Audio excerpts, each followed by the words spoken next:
KLI of News and Information Time is coming up on 6:11. Well, authorities, not just authorities, I think everyone's struggling to understand why a co-pilot intentionally took down a Germanwings Airbus with 150 people on board. We're learning more this morning about the co-pilot, that he may have had some depression and other mental issues. Joining us now live to talk about this is aviation expert and author Ken Jenkins. Good morning, Ken. Good morning, Amy. It seems that we found out a lot quickly about this co-pilot and that he may have suffered from some sort of mental problems. Do you think that could have caused him to go on this mass suicide mission? Well, it certainly appears that way from what we're hearing from the investigative reports, and I certainly have to agree with you that it's a very quick conclusion, considering we're really only into day 3 of, or moving into day 4 of this event. Sometimes it takes a year or two to have a conclusion as to what brought down the plane, and yet somehow this has been done in a matter of days. Yeah, that's what got me, Ken, was the rapidity of the report coming from official sources in France, saying, well, this guy had some problems, and he did it intentionally, and he locked the other officer out of the cockpit. What kind of background investigation goes into pilots typically? Well, and good morning, Dave. When it comes into the pilot hiring, it's a very strict and rigorous process.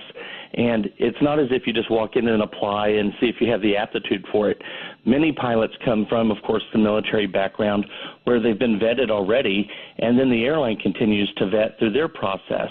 Of course, there's 2 sides to the process. One is the aptitude, the educational background and whatnot, which is very rigorous. And then there's a psychological background, and that varies from airline to airline as to the depth and intensity. But once the pilot's brought on board, you very seldom see any follow-up on the psychological side.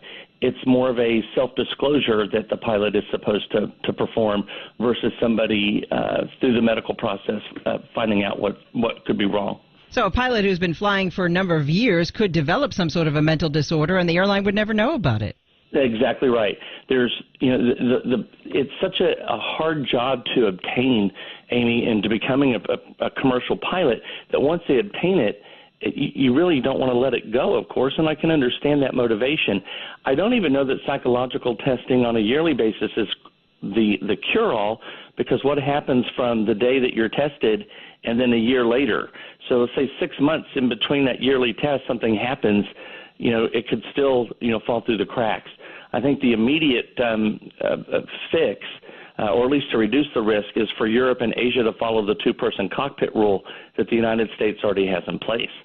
Ken, we know that in your business, you are one of the people that personally assists crash survivors and the family members of victims, and that you were involved in doing exactly that for the Malaysia Air families. What about this situation? How is that approached? What is the most important part of somebody in your position? Well, Dave, and it's very interesting about your question.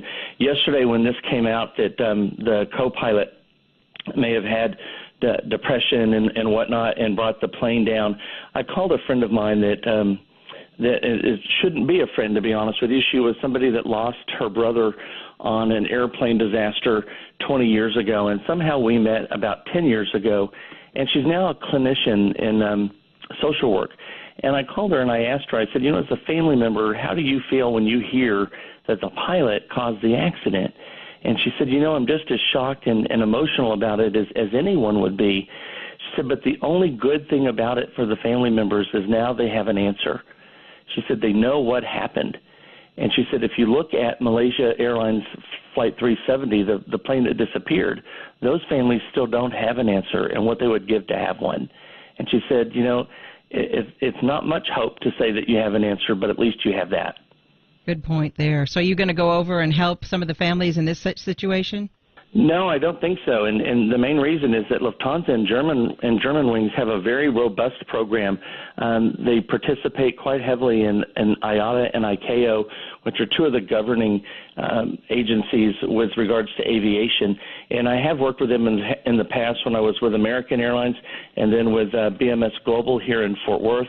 They have quite a good response plan, and I think they're doing a great job with working with the families and being forthcoming with the information they have. So this morning, Ken, we've learned that airlines in Germany and in other European countries have decided to immediately put in place the protocol that U.S. airlines already have, and that is to not allow one person to remain on the flight deck in the cockpit alone.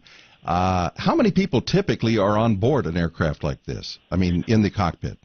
Well, and that will vary from airline to airline and the length of the flight. Typically, it's a two-person cockpit, and I say it may vary. If it's a longer flight, you may have a relief pilot where one will be in the cabin, and then they'll switch out to provide relief and respite for the pilot that's flying the plane. In this particular case, there were two, and there were 4 flight attendants. And so what would happen is, if a pilot needs to leave to go to the restroom or get something to drink, a flight attendant will step in. And usually what you see in the U.S. carrier side is the flight attendants will use a galley cart to block the door, which is another barrier, if you will, to get to the cockpit.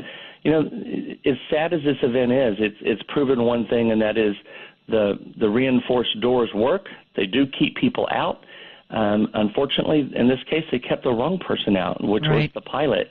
And now I think what we're going to see is another phase of where this door is going to be restructured, if you will, so this doesn't happen again. All right, Ken, well, we appreciate your expertise this morning. Aviation expert and author Ken Jenkins.